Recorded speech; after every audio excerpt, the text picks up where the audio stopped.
Do you have it? Yes. Okay.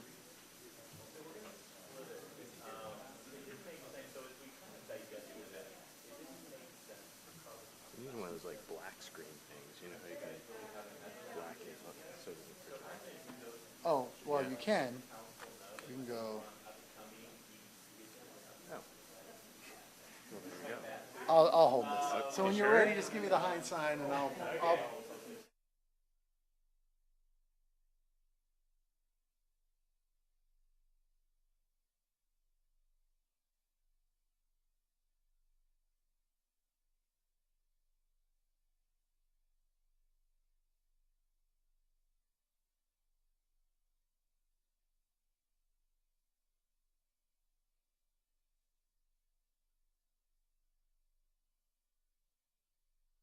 Whole council meeting, and say we have several excused absences this evening. Councilmember Martz and Goodman are excused, and I suspect Councilmember Eileen Barber is on the way, but we will begin before her arrival.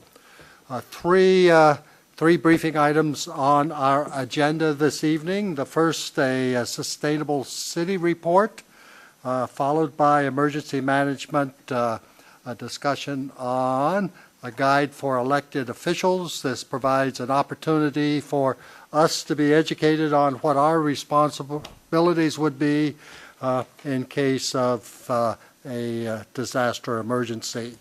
And then a report from the Economic Vitality Commission on their work plan and what they have been involved in during about a year that they have been operating. So with that, we will move to our first item, a sustainable city report, an introduction and presentation by our mayor, Mayor Ava Freisinger, and David Fujimoto of our Office of Sustainability.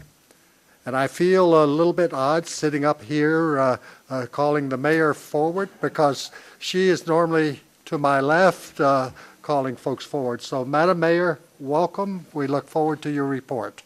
Thank you. In Issaquah, we take a holistic view of our community and its interactions with nature, among our neighbors, and in our local economy. It affects our daily work, and it supports a vision of a vibrant, healthy, and livable community.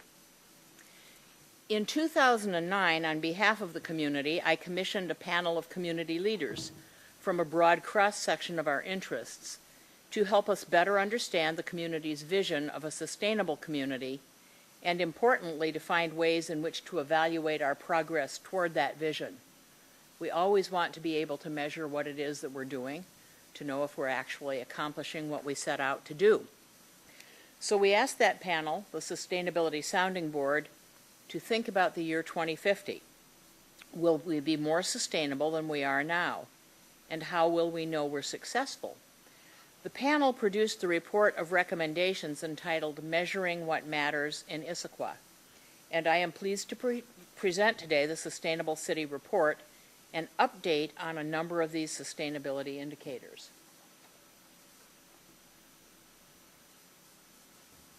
Sustainability, a long-held core value in Issaquah, is described as the ability to meet the needs of the present without compromising the ability of future generations to meet their own needs. We do this by focusing on economic, environmental, and social issues.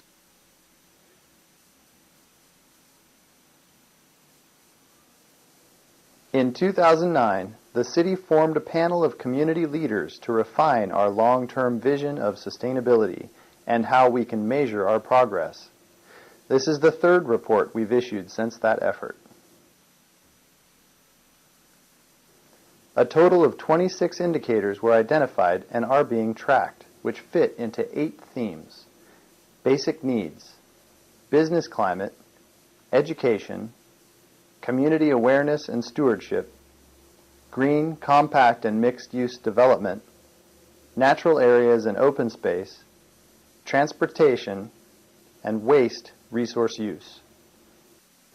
The Issaquah Food and Clothing Bank, which serves all of the Issaquah School District, saw more than a 20% increase in need during the last 2 years. This follows a consistent upward trend in families served, with an overall increase of more than 43% since 2002. Crime rates in Issaquah declined in 2012 to 46.2 per thousand persons, a 5.3% drop in crimes from 2011.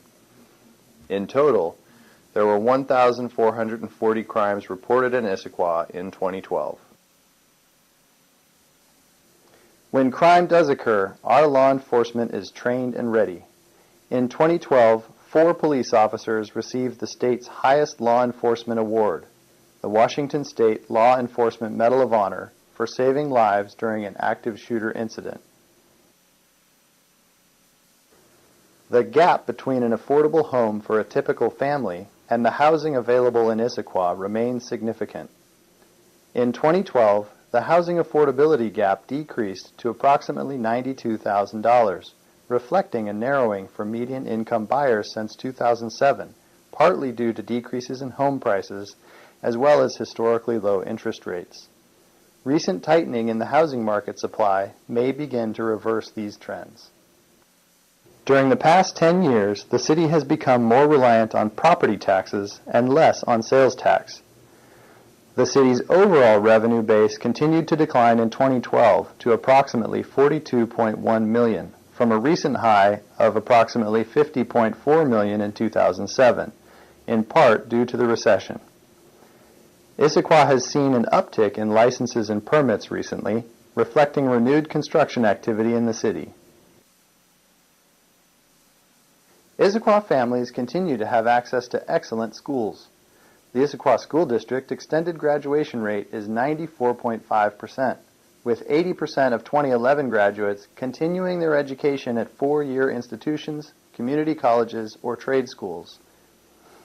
92% of 6th graders and 89% of 10th graders report feeling safe in school. Plus, 58.7% of 11th and 12th graders participate in advanced placement courses. Issaquah has a long history of volunteerism, as can be witnessed in our schools, festivals like Salmon Days, and tree planting along Issaquah natural areas. Total volunteer hours in city programs, including recreation, stream restoration, and other activities, exceeded 44,200 hours in 2012, on par with 2011, but nearly 2.5 times more than just 5 years ago. This equates to almost $1 million invested in our community. In Issaquah, 17% of homes are certified built green, more than any other community in Washington state. This means more efficient, comfortable, and healthy homes, which exceed building codes and offer housing choices that match the community's environmental values. They use less energy and water and incorporate healthy and locally sourced materials. In 2012, the city developed a new, more accurate measure of its tree canopy, which covers 47.7% of Issaquah. This is one of the highest tree canopies in the region. Moving forward, the city's target is 51%, with no net loss of coverage over time. Travel to and from Issaquah's major employment sites is still largely by car, though carpool, vanpool, and bus travel remain an important part of transportation. Vanpooling has seen steady increases, with Issaquah home to some of the highest vanpool rates in the state. More than 70% of all trips are drive alone, exceeding our short-term goal of 66%.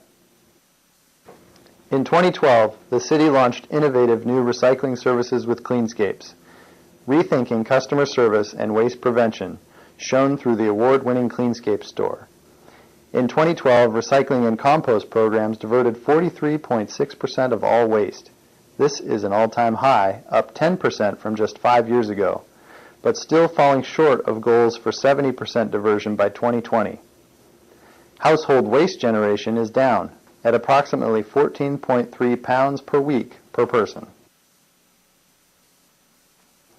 Issaquah's climate impact as a result of residential and business energy use, vehicular travel, industry and waste disposal increased by 3.2% from 2007 to 2012.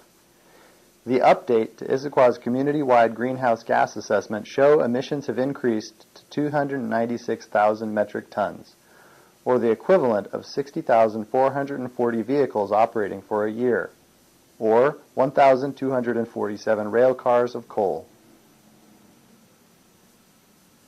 Moving forward, our community is continuing to find innovative solutions to enhance Issaquah's sustainability, such as open space preservation, street lighting, affordable housing, and collaboration with public and private partners. Find out more about our efforts and how you can help at issaquahwa.gov/sustainability.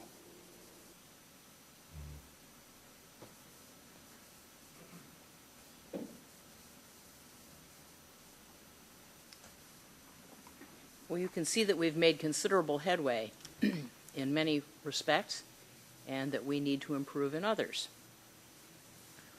Our goal is to help create the foundations for our community's success now and into the future. And as we continue to look forward in the 21st century and generations to come, sustainability becomes increasingly more important.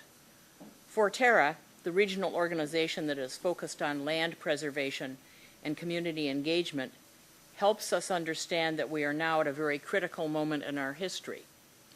And we have worked with Forterra to do some very good things. Our Central Issaquah Plan is one of them.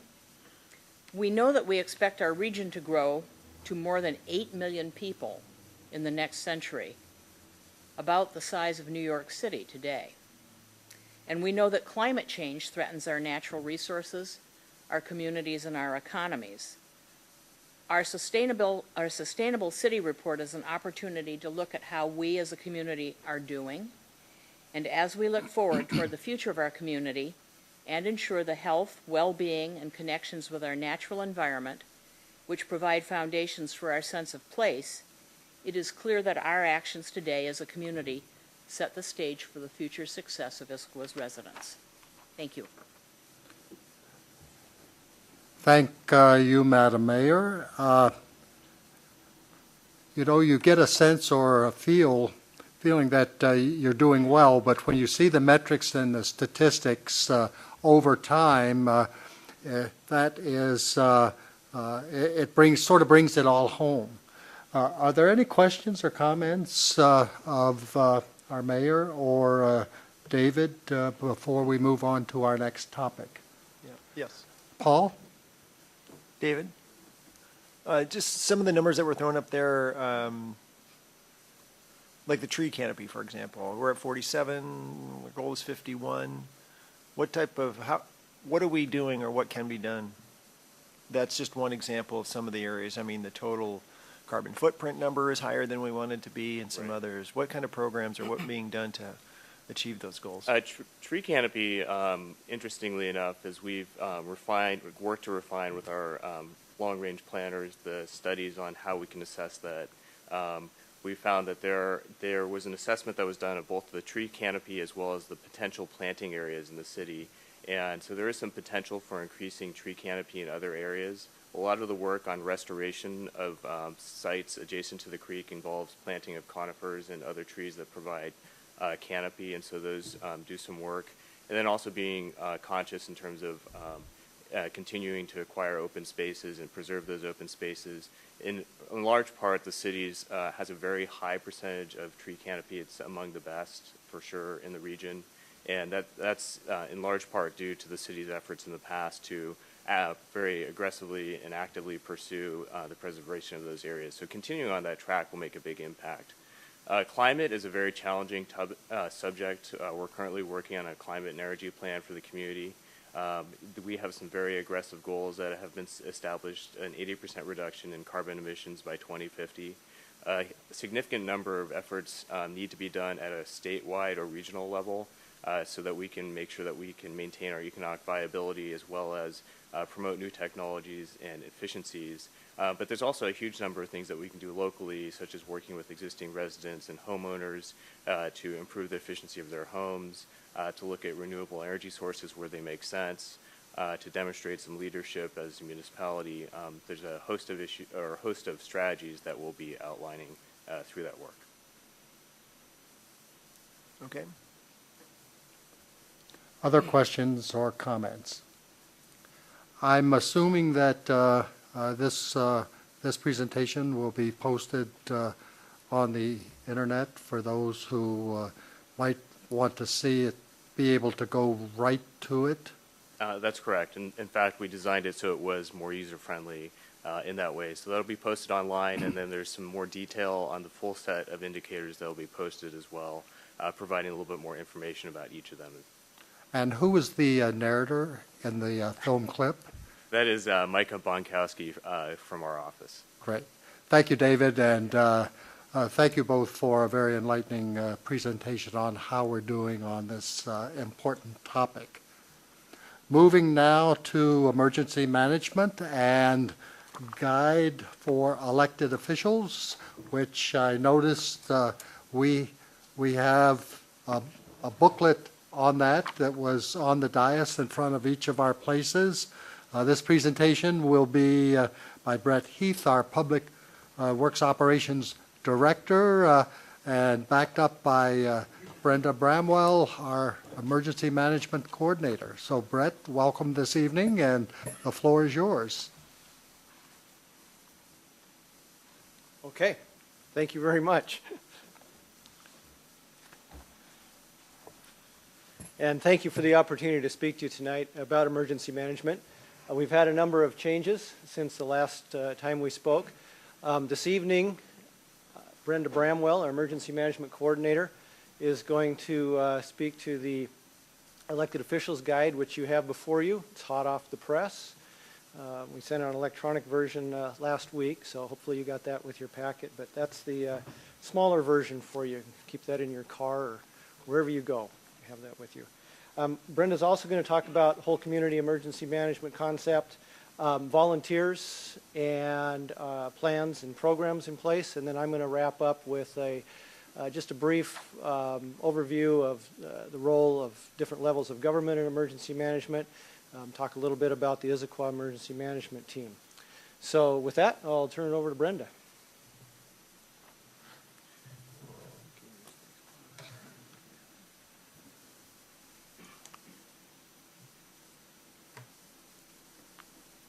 Good evening, everyone. Thank you.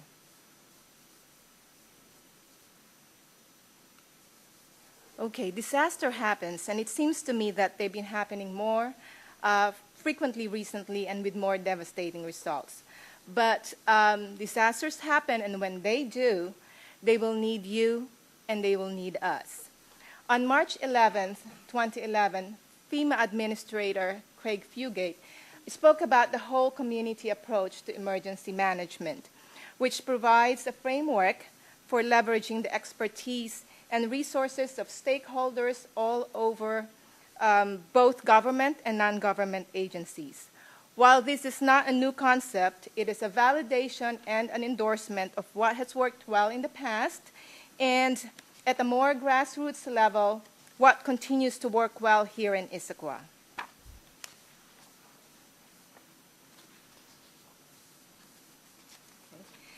The emergency management guide to local officials that you have in front of you contains information that you most likely know of already, but selected items or key points that are particular to elected officials have been selected and highlighted at the beginning of the guide for easy reference. The checklist serves as a reminder and a great reference immediately following a disaster. So the guide is rather long and in an effort to be complete and thorough, so I hope with the presentation tonight some of your questions will be answered and will provide a little more clarity to what it wants to convey to you.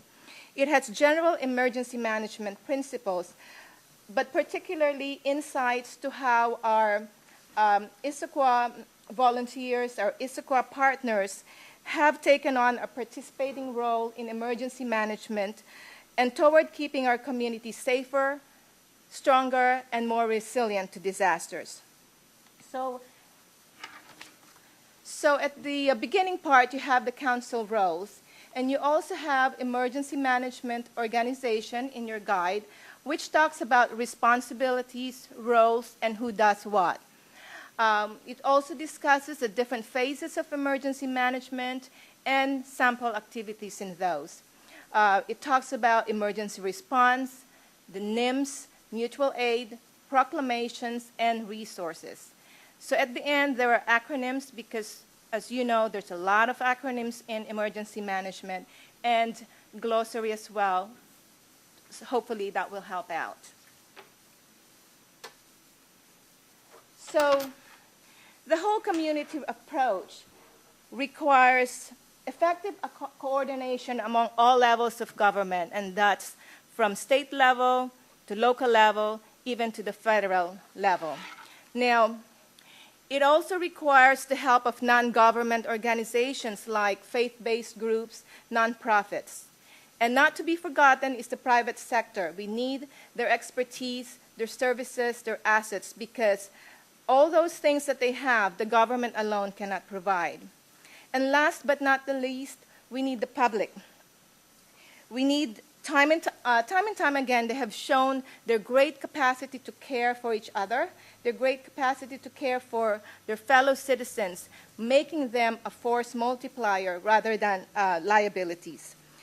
By fostering collaboration among all sectors of the community, citizens can participate in making our communities safer through stronger and more self-reliant. Okay, a whole community approach. On January 2012, President Bush launched the USA Freedom Corps, under which Citizen Corps was born. He wanted to capture the spirit of community service that has emerged from all levels of neighborhoods up to the national level as a result of the terrorist attack during 9/11.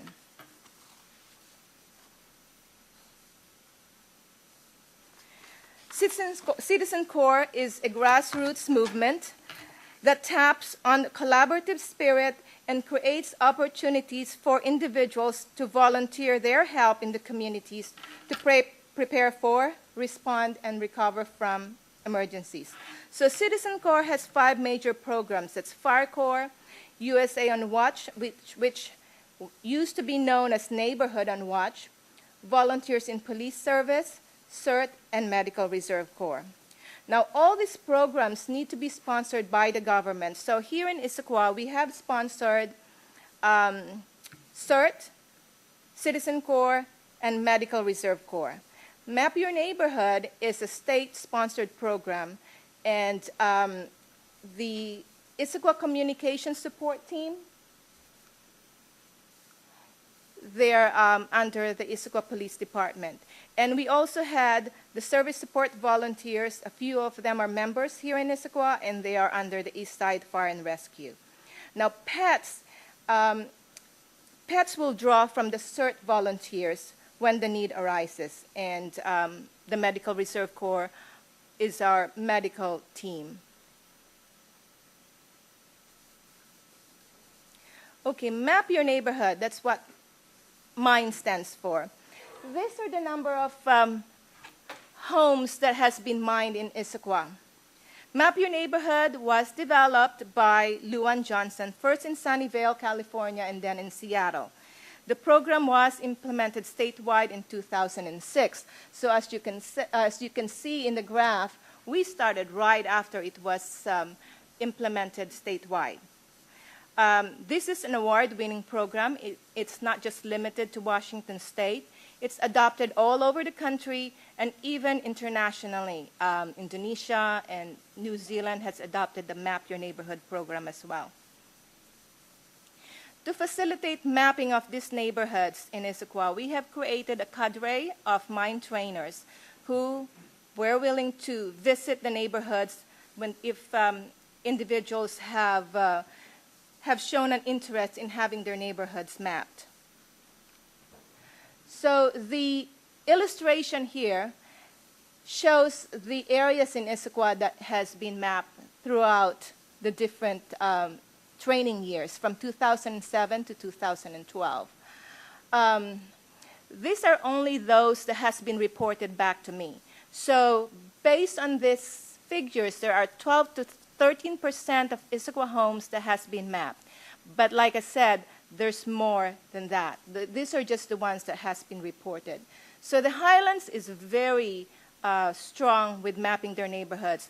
But as you can see, But as you can see here, I think the figures will be higher.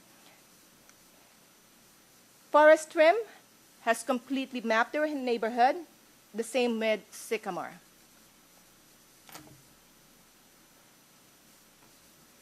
So emergency management conducts MYNed Train the Trainer at all CERT classes, and together with the LDS Church, who has embraced the MYNed program.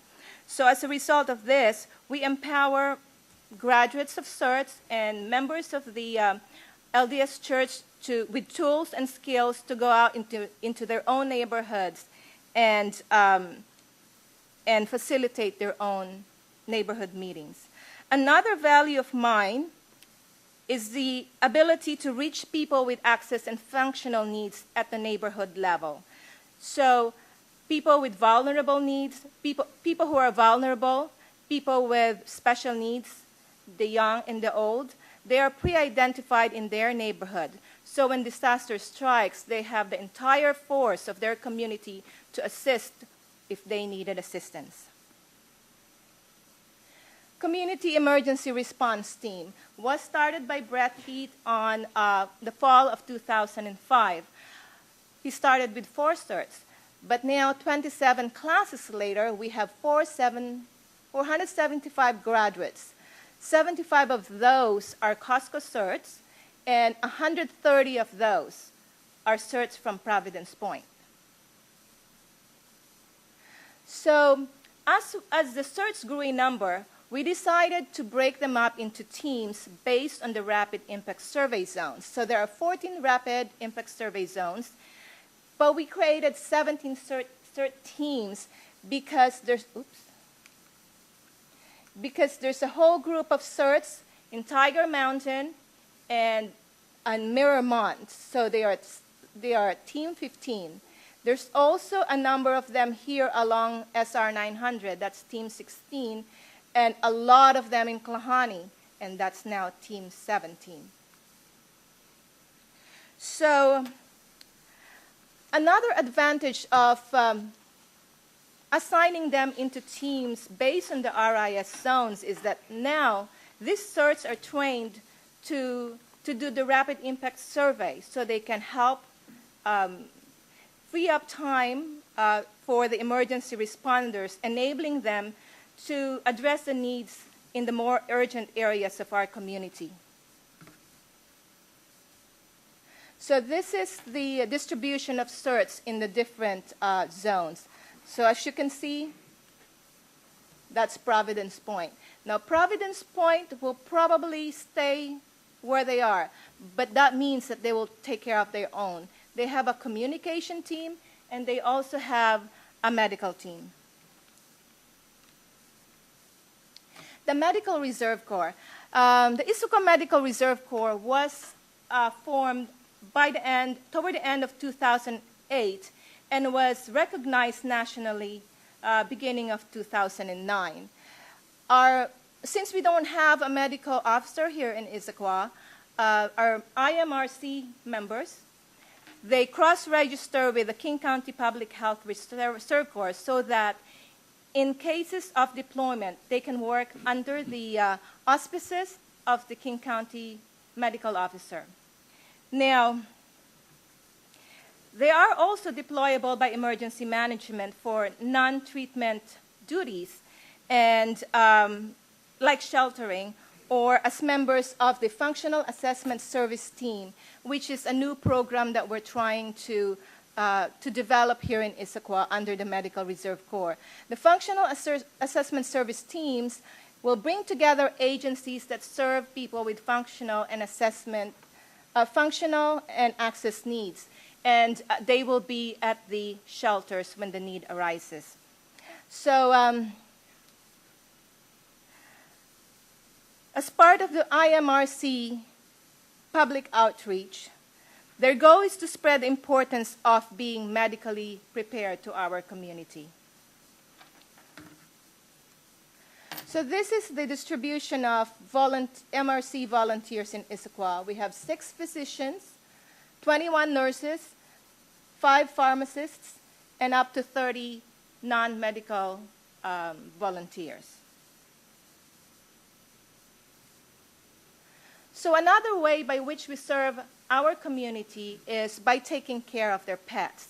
So last year we finished a standard operating guidelines for establishing a pet shelter here in Issaquah, and we actually exercised this during the Evergreen Quake exercise.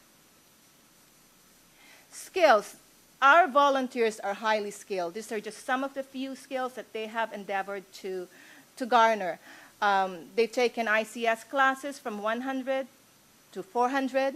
They are shelter trained, ham licensed, wilderness first aid trained, and CPR first aid trained. Emergency workers. There are 2 classifications of volunteers, affiliated volunteers and unaffiliated volunteers. Volunteers under the Issaquah Citizen Corps are affiliated and deployable by emergency management should they choose to respond to an activation. Emergency workers are individuals that has been background checked. They have signed the volunteer agreement form by the city, and they're also included in our call-out lists.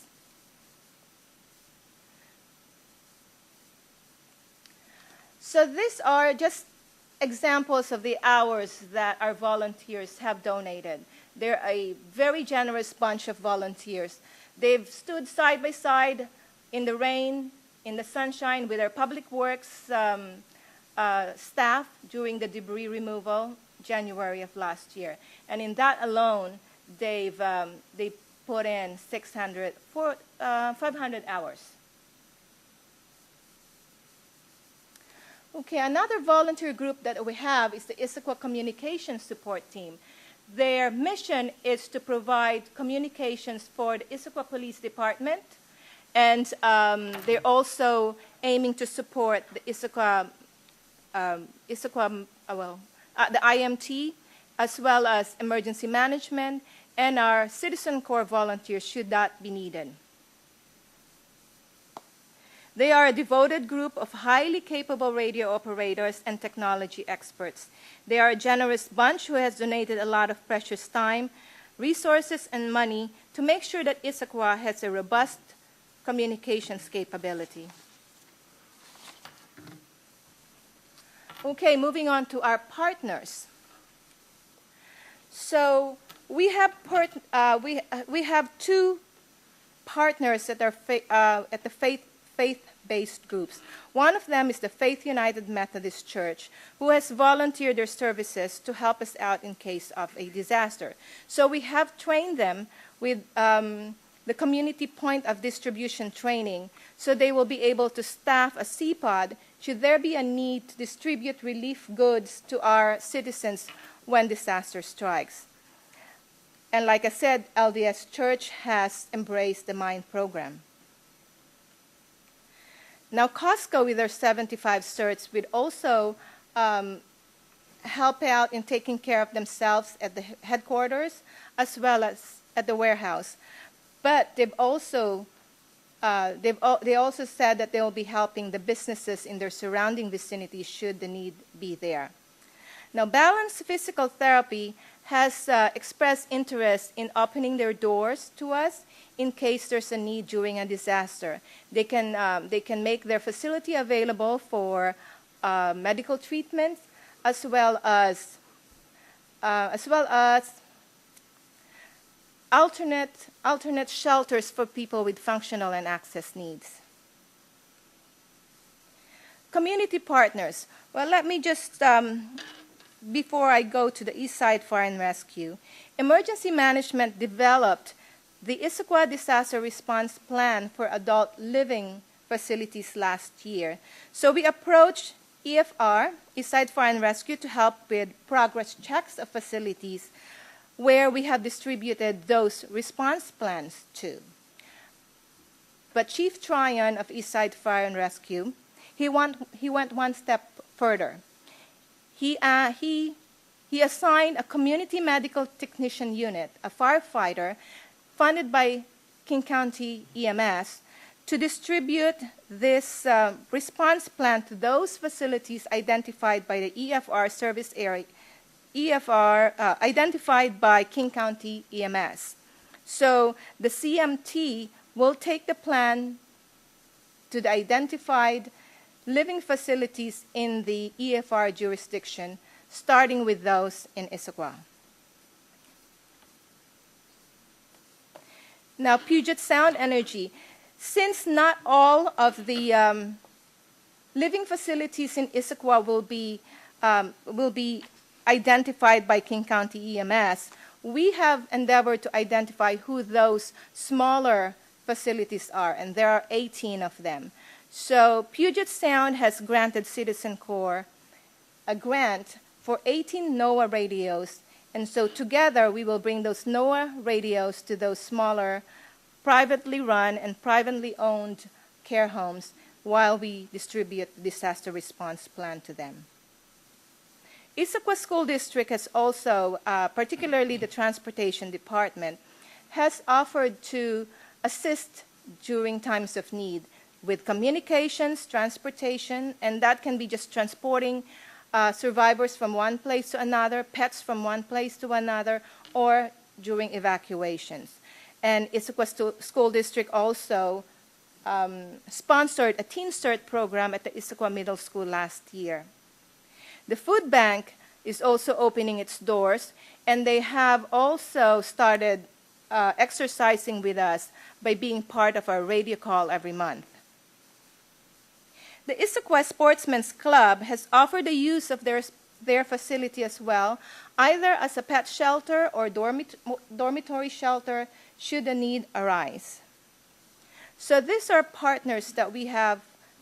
I'm pretty sure we have more than what I have identified. So we also have plans and procedures in place, like the CEMP, the Building Evacuation Sweep Plan, Sheltering Plan, the Disaster Response Plan, the CPOD Plan, and Debris Management Plan that is actually in progress right now. So all the slides we have that I've shown takes a whole community approach. We need our city staff, we need our elected officials, we need our volunteers, we need our partners to take these plans and SOPs and practice together. So we have participated in exercises, and we've endeavored to take advantage of small events to also practice these plans and SOPs. Our volunteers have regular drills and exercises.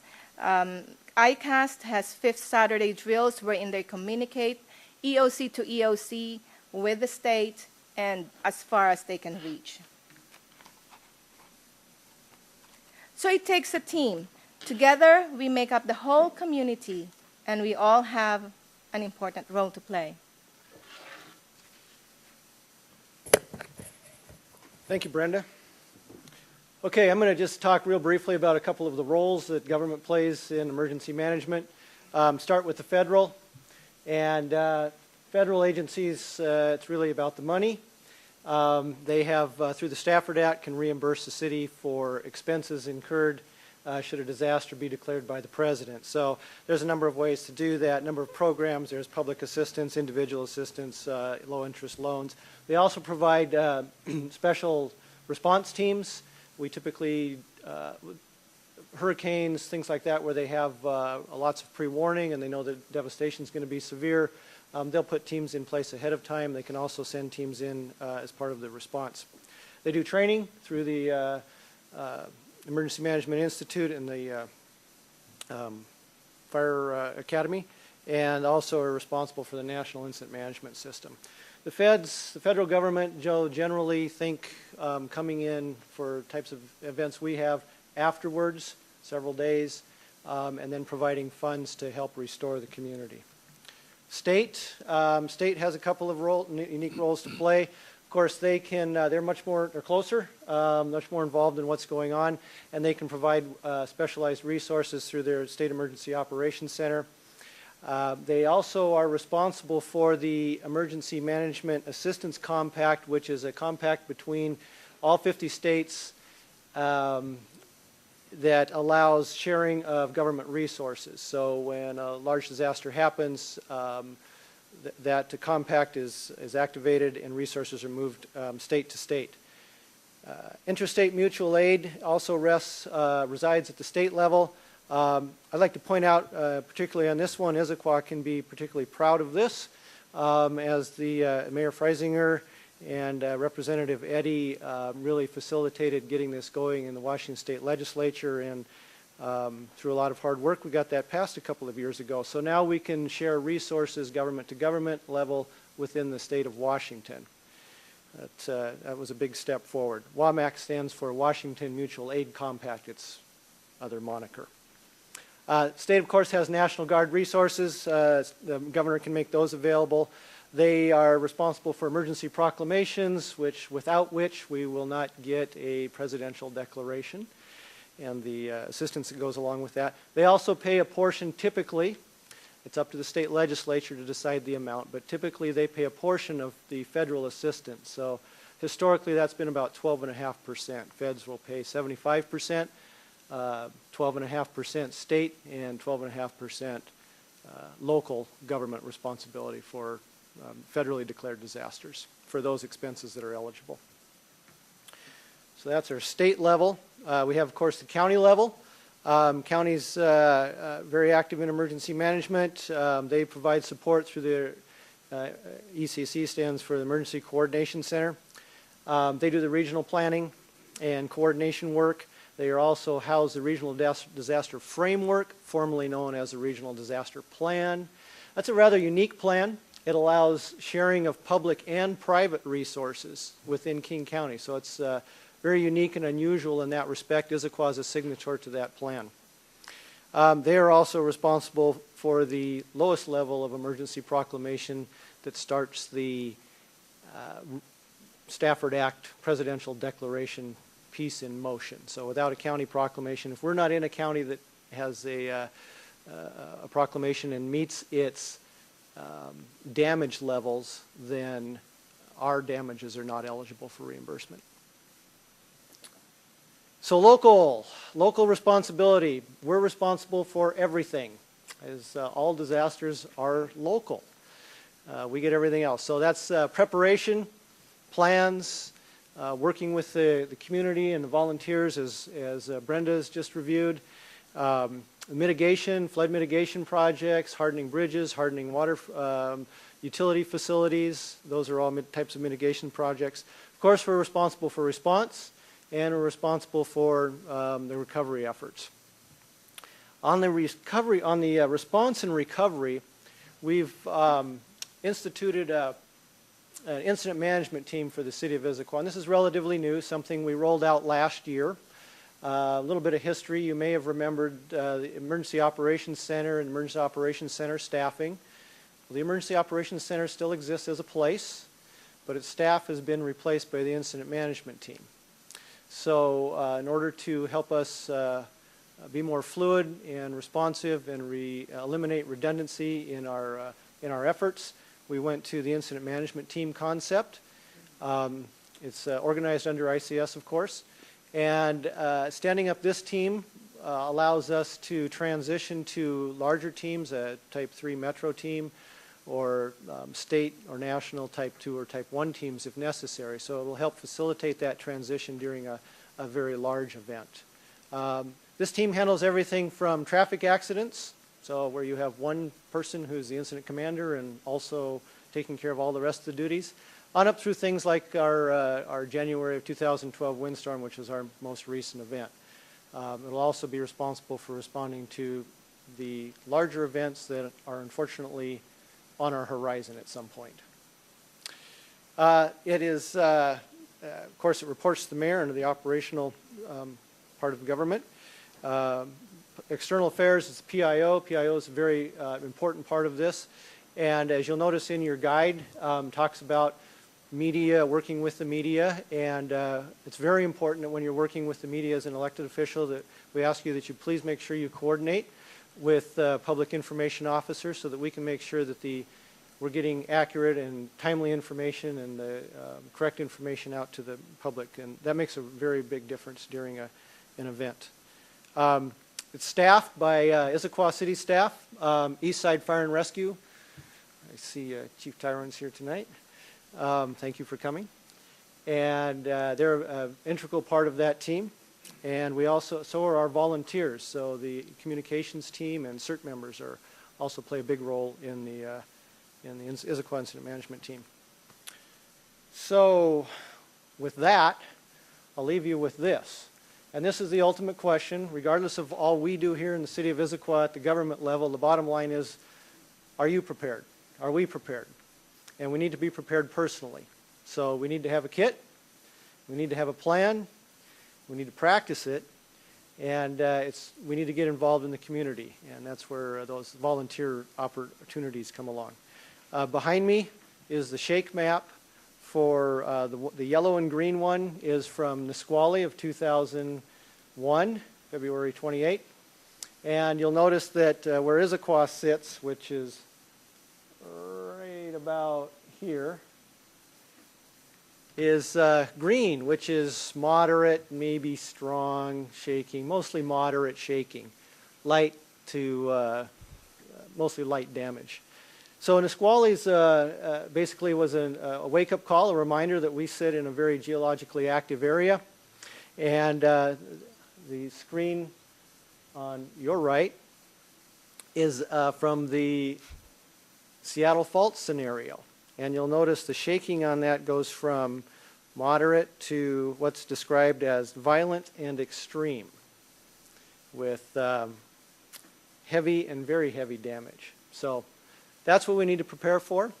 We need to be ready for when we have those big disasters. Fortunately or unfortunately, depending on how you look at it, the smaller events do give us an opportunity to stay in shape, and that's why also we do exercises and drills so that we can practice this. So with that, are there any questions? Josh? Thank you. I just have a couple of comments, and I do have a couple of questions as well.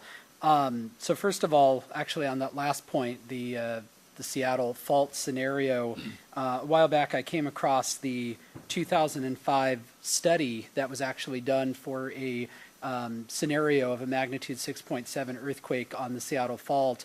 And there is a section, if anyone's interested, entitled Issaquah.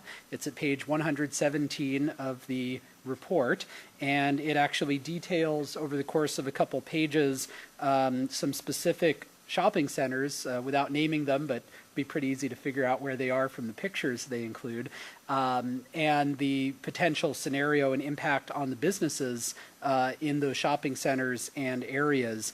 And so if you're interested on the impact to our local business community, that scenario is an interesting read.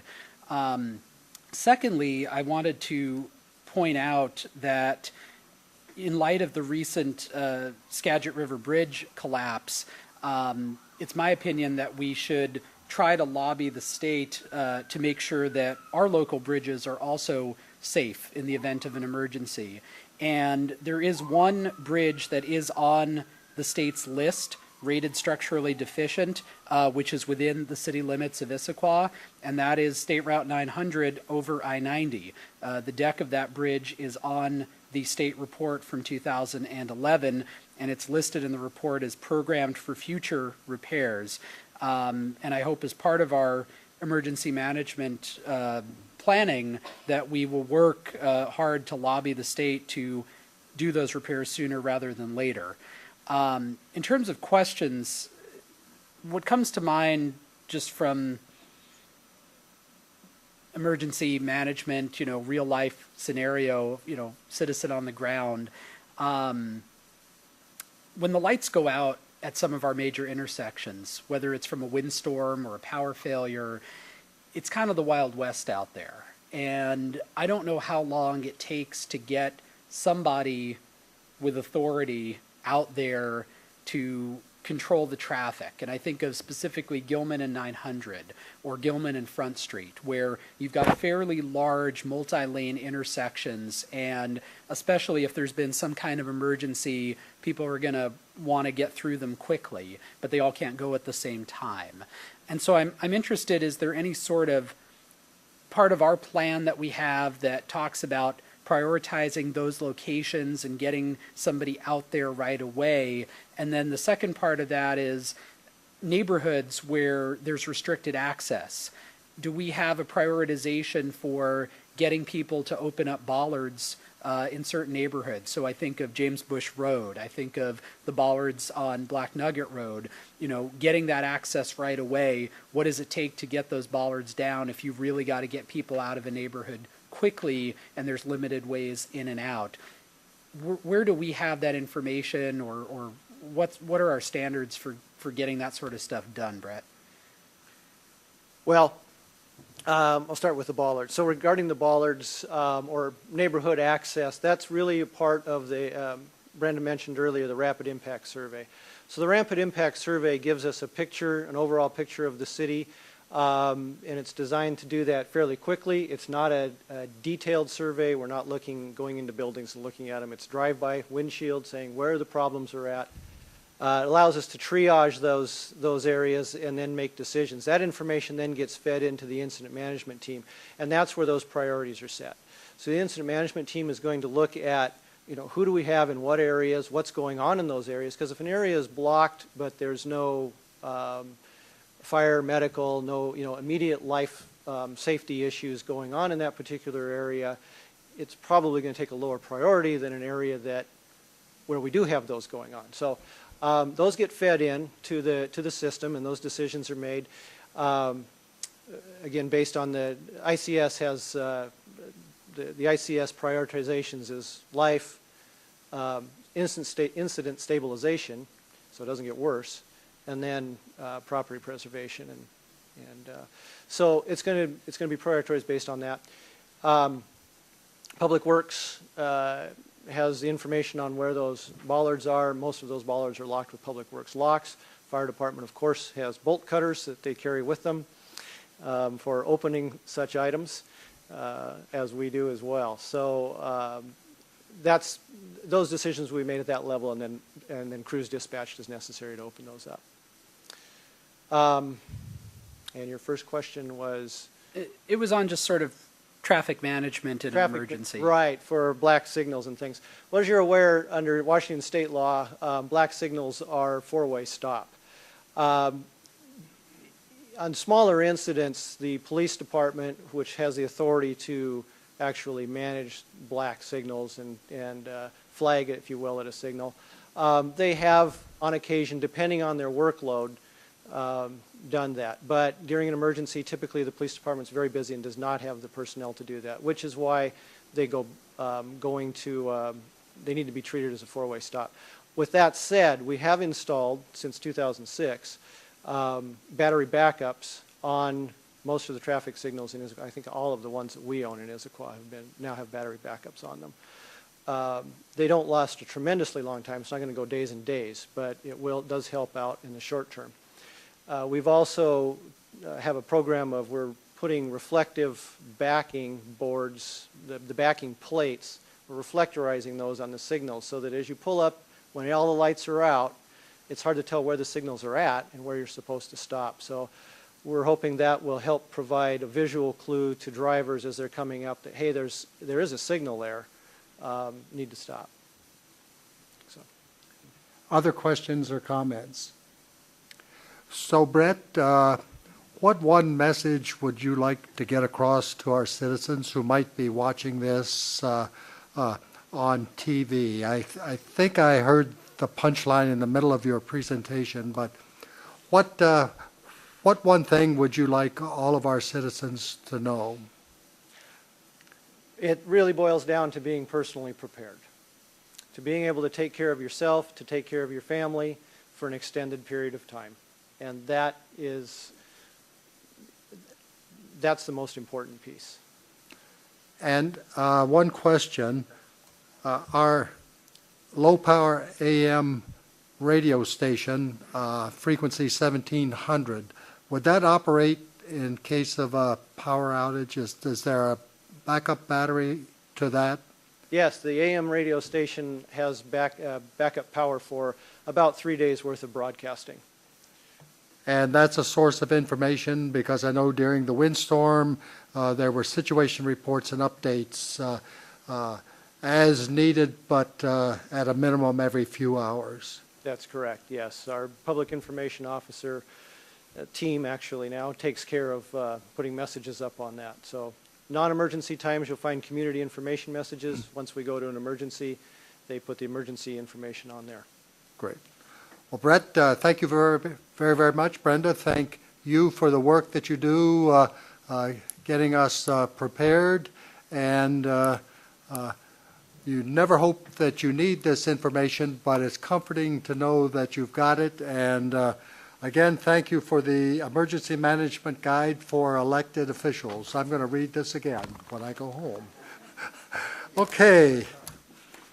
Moving now to our Economic Vitality Commission work plan. Keith Niven, our Economic Development Director, is approaching the podium, and I see a number of members of the Economic Vitality Commission in the audience. Keith, I hope you're going to introduce them too as a part of your presentation. Absolutely. Good evening, City Council. Keith Niven, Economic Development Director. And I'm going to share the microphone this evening with Carly, who's the chair of the EVC.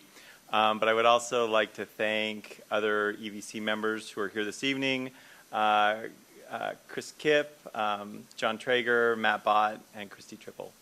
So with that, we thought we would share with you this evening kind of two things. One is, given the fact that it's the middle of the year, we thought we would go ahead and share with you an update of the Commission's work plan so that you have an idea of what they've been talking about and what they will be talking about through the rest of the year. And the other thing is to kind of spend a little bit of time talking about kind of the follow-up on the strengths, weaknesses, opportunities, and threats analysis that the Commission went through in looking at the city's employment base and what kind of discussion came out of that. And that'll be kind of what we spend, I think, a majority of the time on this evening. So to kind of update you on the work plan, so where we are right now is we're sitting in June.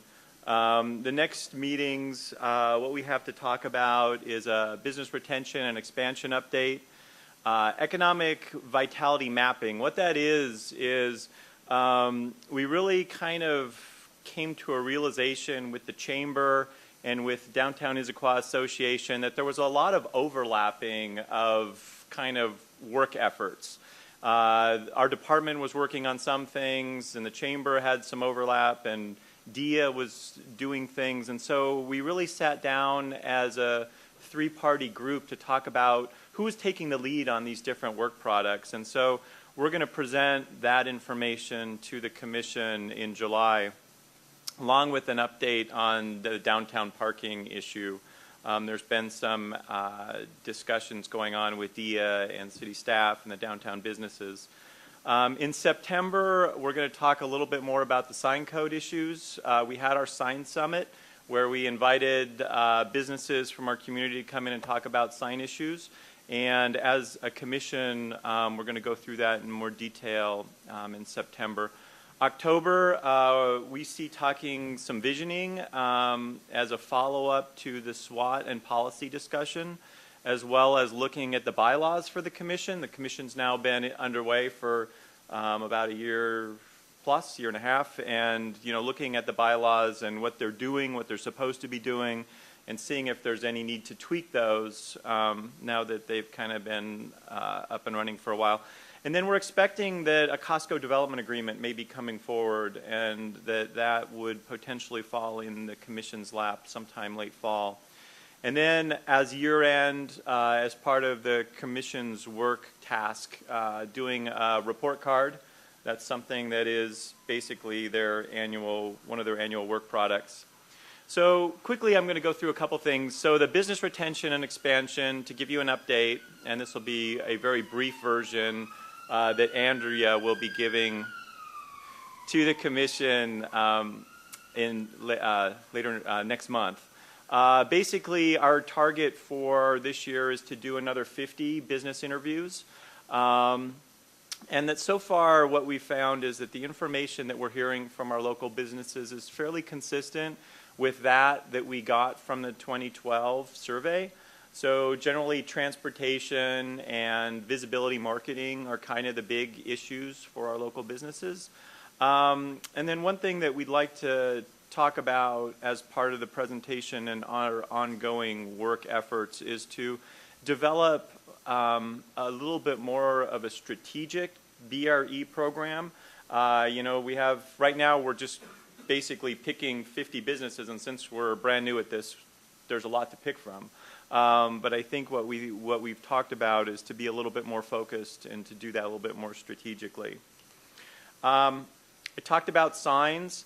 Through the meeting we had with the business community, we really kind of came up with 4 different categories of signs that we're probably going to focus on. Iconic signs, freeway signs, wayfinding signs, and then letter size. And hopefully these are somewhat legible from your seats. So iconic signs, things like the XXX root beer sign, the PI globe, IVARs, you know, these right now, even though XXX is clearly in our community, it's not allowed by current code. So if somebody came in and wanted to do that on a brand new business, it would not be allowed. So we're going to talk about that, and we're going to talk about whether that's a good thing or a bad thing. And just because we're talking about these, I just want to be clear, it doesn't mean we're going to suggest changes to city code and the city sign code. It means we're going to talk them through and see if we believe that there is room for some adjustments, or whether we want to basically say it's fine the way it is, let's not make any changes. Freeway signs, right now freeway signs are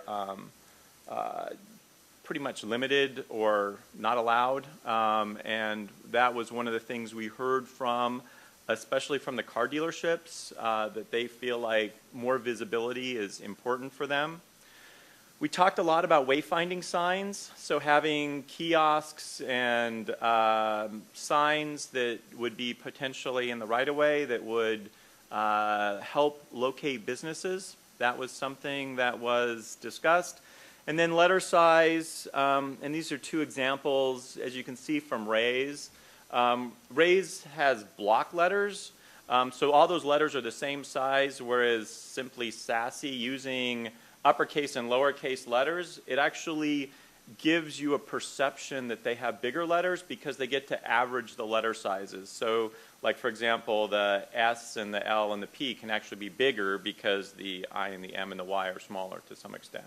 So that's something that our code regulates right now, and we've heard from some businesses like Dick's Sporting Goods, which is kind of along the line of Ray's. They have block letters.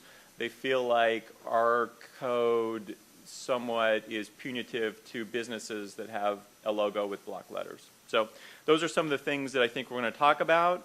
And with that, I'm going to go ahead and turn it over to Carl, who's going to talk you through kind of this next piece, which is kind of the evolution of our SWOT analysis.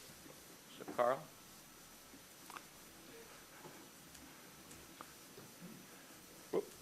Thank you, Keith. Good evening. Good evening, Carl, and welcome. Thank you. I do have to say the last time I was here, my son was having his Eagle Court of Honor. You probably remember. Yeah. I'm happy to say at Swedish Hospital, he had his Eagle Court of Honor, not Board of Review, excuse me, a couple of weeks ago. So I now have 2 Eagles, so I got to give my boys a plug there. So congratulations. Thank you. We're quite proud of them and their work. You looked at the work plan up there, and you probably saw the SWOT, strengths, weaknesses, opportunities, threats, and we spent a considerable amount of time on that, not just calendar time, but actually work time. I think we were meeting every other week for several weeks. We used to be much stronger. They kept falling off the wayside. And, we've exhausted ourselves. Not true. But it was a long process of finding out about the history of the city of Issaquah. We had not only some commission members, but Mayor Freisinger, Skip Rowley, and some folks contributing to our understanding of Issaquah, because one of the things of our commission is we brought people in from businesses and volunteer capacity, but not everyone has necessarily long-term extensive history or experience with the city, or long-term extensive experience with the city and its government and everything that goes in that, and you'll hear more about that in a moment. We went through that process. We looked at what was the history, what the perceived strengths of the city were, weaknesses, opportunities, threats, where we wanted to take the city in the future, obstacles that would keep us from getting there. To that end, we tried to come up with a group of policies and recommendations that we wanted to make to you tonight. One of the things that we realized, and one of the reasons that transportation is first, it's a great example of, we came up with a few specific examples that we were going to bring forward. And we looked at those and said, frankly, we're not qualified, we're a bit myopic in what we're looking at to say we recommend this one transportation idea in the entirety of a transportation and facilities plan for the entire city, and actually the way it would integrate with the entire region. So what we're bringing forth, transportation and others, you'll see, are largely recommendations to other committees and groups within the city where we'd like to bring the economic vitality, economic development point of view to them and what our perspective is, and work with them and have them lead the effort in some of these to drive the policy recommendations forward. So the first one I'll go through, and if you'll let me, I'll sort of go through these at a high level, and then we can circle back, and if you want to ask questions about that, Keith has warned me, when Joe wants to ask a question, the question will come when Joe decides to ask a question. But if we'll sort of work through the end and come back, and I might call on some other people on the team to answer these as well. The first thing on transportation was looking at a needs assessment. As I said, we made some specific recommendations. It would be challenging for us to say, here's one specific thing we need. So we want to bring the needs that we see with economic vitality. Keith mentioned the BRE survey that we've done. No surprise, number one complaint that comes back about building a business in Issaquah, running a business in Issaquah, is transportation and the challenges that come with that. So it's looking at that in context of economic vitality and what makes it a great place to live. The next section after this, if you will, we decided to bucket these up. When we go to the next section, you'll see it's a vibrant community. And there's a balance between a great place to live and a great place to work, and transportation is a great example of the intersection of those two. We figure we need an infrastructure funding strategy of how to do that. But again, until you've done the needs assessment, figure out what you need to do to fully go say, okay, we need a capital investment program, or we need to do taxes, or whatever it is we need to do, we need to understand where we're coming from first. All of that, probably the last two, certainly second to last one, the penultimate one, would make sense about having an Olympia presence at the state capitol, depending on what the requirements that we have. And one of the things that we identified would be having some type of catalyst infrastructure project. So if we do a project that's non-transportation, but having that start will be a good seed to get things rolling. The second, we originally had this one first, but I asked to move transportation up first because it was the first thing mentioned in BRE. And it was such a great example of the integration. But all of these follow in that vein, where vibrant community was something that we wanted to maintain in Issaquah. It's not just about building business, it's about building business, retaining business, but still being a good place to live, and using that great place to live as a way to draw in that additional business. So looking at arts and cultural opportunities, looking at the types of assets that we have within Issaquah, looking at I think you called it an arts director or a culture director, looking at what the things that we can bring in, how we can do, and how we can work with businesses to grow would be a key one. Keith mentioned the signage, and that's something that comes up in the Lake Sammamish State Park. Even people knowing when they get off Interstate 90, where is the state park? If you were to come off 900 and sort of the corner of where the Tully's and the IHOP are, could there be a big monument sign saying, state park in each direction? That sort of thing would be a good example of the type of thing we need to do to make the state park a more integral piece of our community. That's one example of natural amenities that we have around here. I ride my bike underneath the paragliders on the weekend. That's just another great example of the types of things that we can see. Hiking the Issaquah Alps, that can be a lightweight business opportunity, or we can invest. One of our members is keen on, wonder if we could have REI locate. We're sort of a gateway to the rest of the state and a gateway to a lot of the outdoor activities. Maybe that's something that we should look at and take advantage of the natural amenities we have within Issaquah and that we're close to. I'm not going to put you on the spot, Matt, about the festivals, but that's another keen idea, the type of thing that we've brought forward of using festivals to help drive both awareness, but obviously drive business and the economic impact that has when those are running. Looking at entertainment, and we had several different ideas around entertainment that we would explore, and this is where I will need my glasses for these committee names. That's why I brought my sheet up here. This would be the Services Committee, correct, that we would need to bring this to. And looking at the type of festivals, entertainment, and then having a complete vision for what we should be doing in the city. Do we want nightlife and clubs? Do we want restaurants? Do we want an arts district? But having a holistic plan that would mesh within the community is one of the things that we were focusing on. So far, so good. Am I going too quickly for everyone? I think you're doing great, Carl. Doing all right? On workforce, a couple of ideas. Workforce training program, creating something with the Y, Bellevue College, Issaquah School District, looking at how we could work and look at what are the education requirements we have. Bellevue College is very keen on looking at what are the requirements of employers within the city and within the region. So having those come together. Education also plays into our economic development because the types of people that we have living in Issaquah, that's one of our attractors for them to come live here if they have great educational opportunities for their families as well. So looking at an integrated education plan that fits the community members plus the workforce is fairly complex.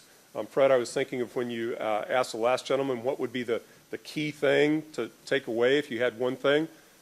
I hate to say it, but for this it would be complexity, because not just for the workforce development, but for all of economic vitality, it's got so many strings that pull on so many other things within the city. If it were easy, we'd have probably done it years and decades ago, right?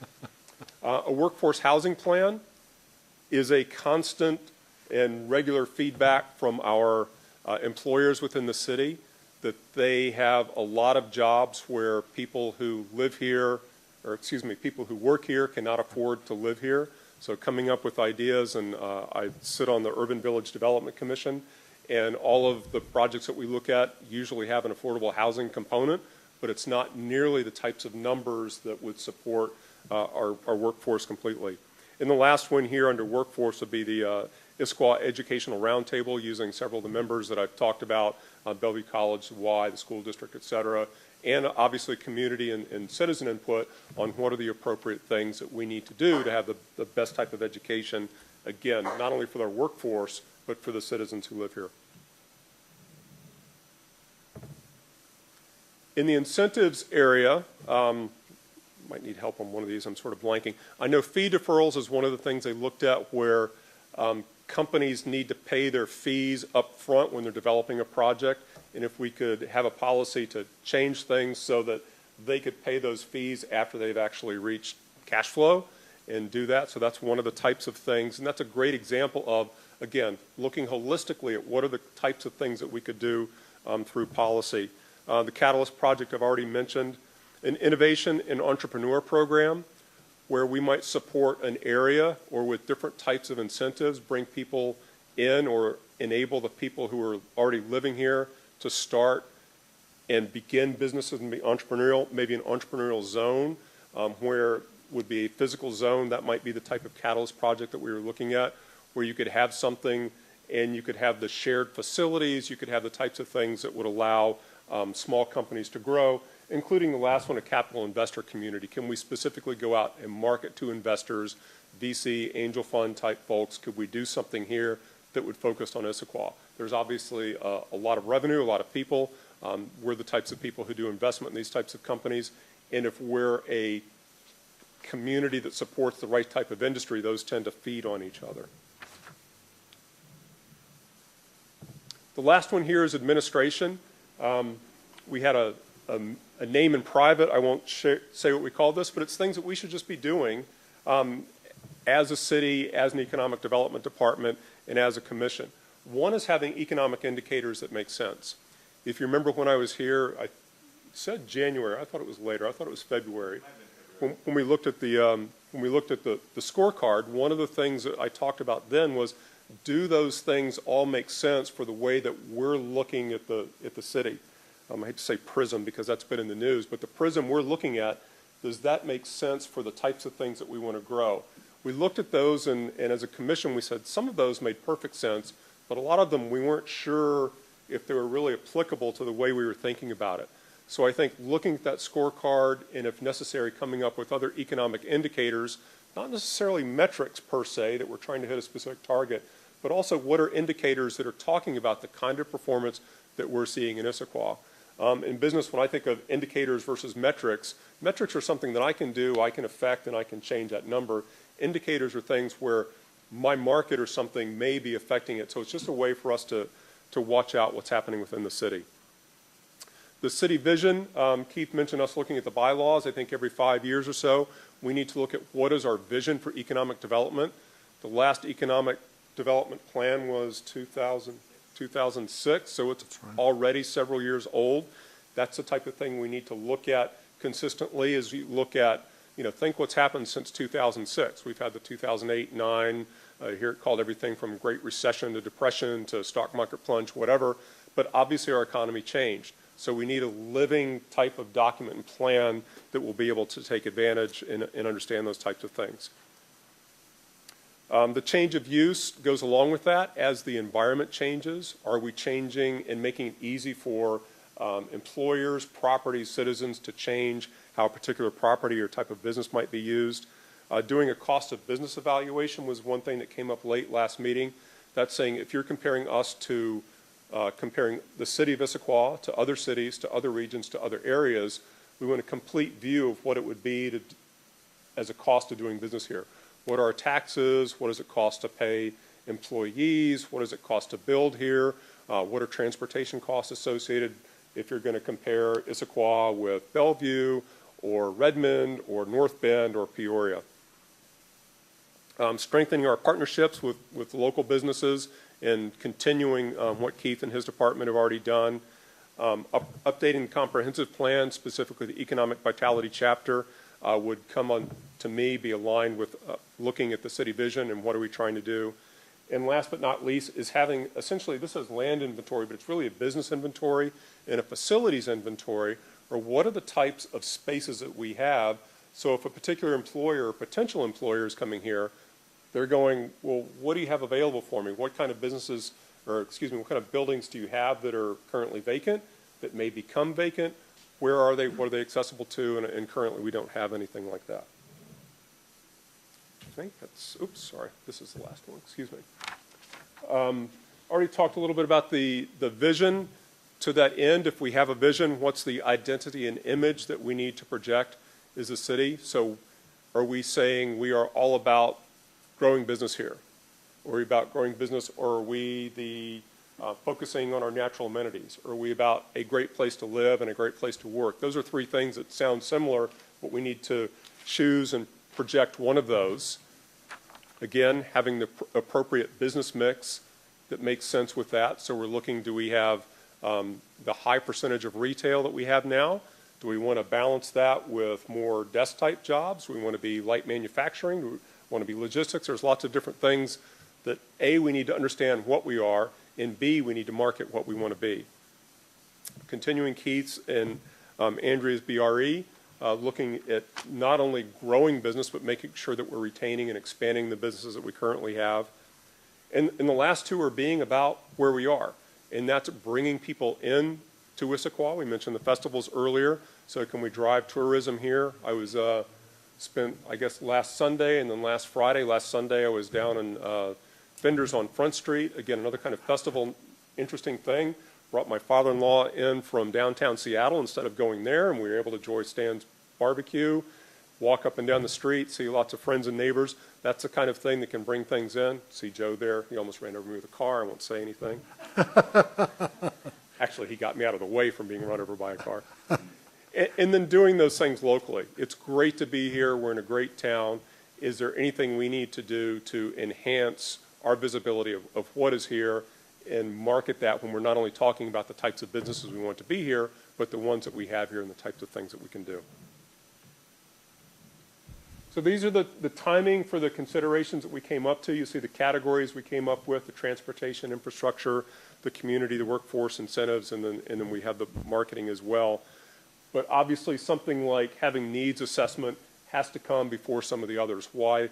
You have to work on the funding strategy, but it's sort of typical project planning, put those things in place in the proper order. I think a key one here, before we jump upon a bunch of these, is understanding what the vision. I've mentioned that a couple of times. So I think most of these make fairly good sense and are self-explanatory, but we wanted to lay these out, knowing that they happen over a multi-year period, that we need to lay all these down. Could you leave that slide up there, Carl? And so, Keith, as I look at that, I see a number of things up there that sort of track with our 2013 goals and our 2014 goals that will drive the proposed 2014 budget. And so I know that some of those are sort of in process. Some of them have been talked about before, and we had some discussion at our goal-setting retreat as we developed the 2014 goals. So it would be helpful to sort of see those overlaid on the timing for council consideration and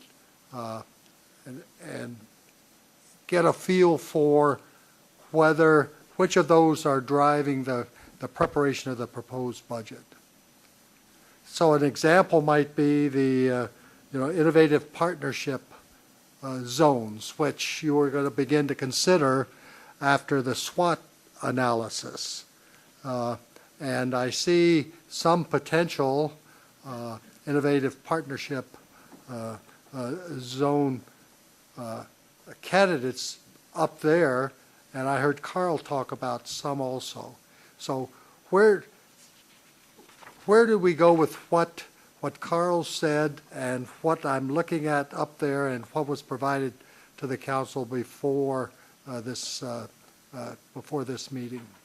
So that's a great question. And I think one of the things that was interesting for me as kind of a bystander for this process, and I think Joe was a bystander too to some extent, was to watch the commission kind of go through a dialogue process which ultimately I think confirmed a lot of the council's goals that you guys talked about in May. Some weekend in May, wasn't it May, March? I don't know. Just pick the most beautiful weekend there was. I remember it was sunnier than I'll get it. It was not like tonight. So, the great thing is, as you mentioned, Fred, a lot of what's on here, I think, basically confirms a lot of the goals that the council identified as their priorities for moving forward in the next year. And so one of the things that I think we can do with this, and as I think Carl mentioned, and if we kind of glossed over it, I'll go ahead and talk about this a little bit more. So the commission talked this through all the way kind of into the ground. I think that was our feeling, that we kind of talked about it, and we could have continued just talking about it, but it was time to hand the ball off. And so the idea here was they kind of separated these considerations by council committee. And if you look at one of the attachments that you got this evening, and I apologize, I don't have a slide for it to put up, but it basically takes these and suggests that they be referred to a council committee for discussion.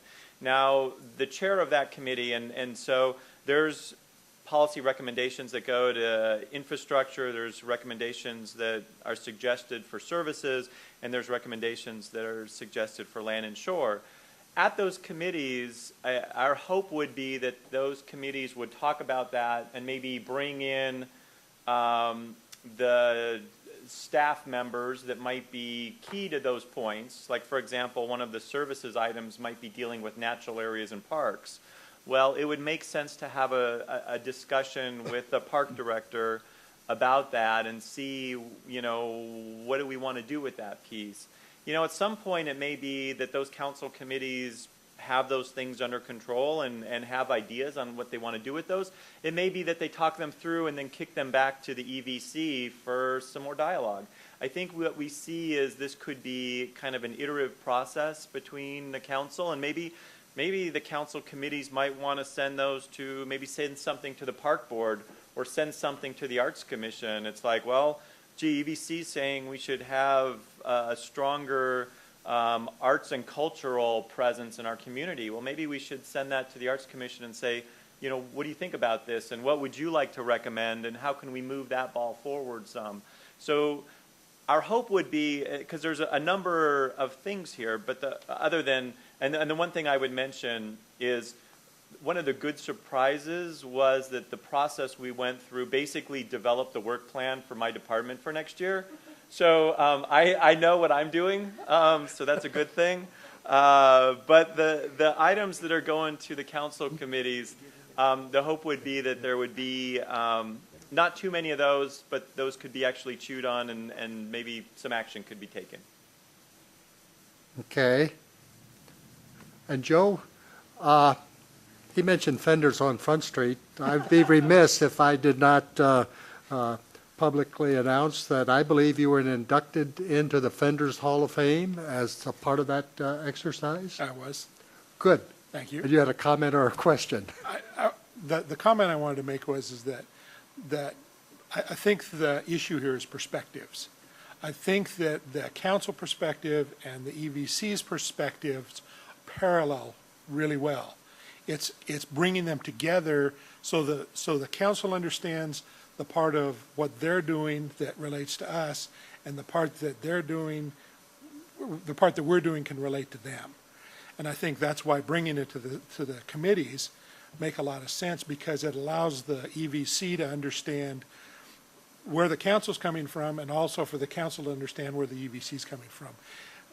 There's so many things that I've gone through a lot of their meetings, and it's been wonderful to see, just to see how the thought process works and how the ideas are flowing and things.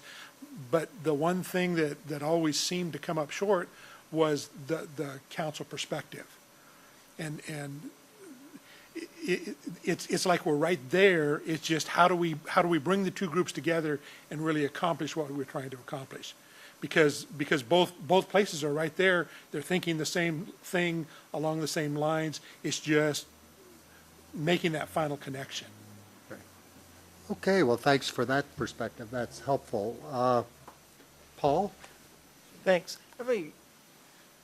So I'm looking at the document that was provided. So all your slides, we had them in the packet today, and there's quite a few items. There's no sense of priority or stack ranking in them. That's a question. Actually, there was when we created them, but again, it was when we looked at them and to really land on priorities, that's when we started going, well, we're not sure. I mean, when we were talking transportation, a 12th Avenue crossing seemed like a really high priority, and that sort of put the brakes on everything when we said, well, what right intelligence setter do we have to say that should be number one over anything else? So typically the top ones, I think, if memory serves, it was sort of the top ones would be the highest priority. I'm not going to say that every slide has them in priority order, but it's fairly close to that. Okay. But for example, Paul, if you look at like workforce, the educational roundtable, I think is a great idea. The workforce housing plan is a great idea.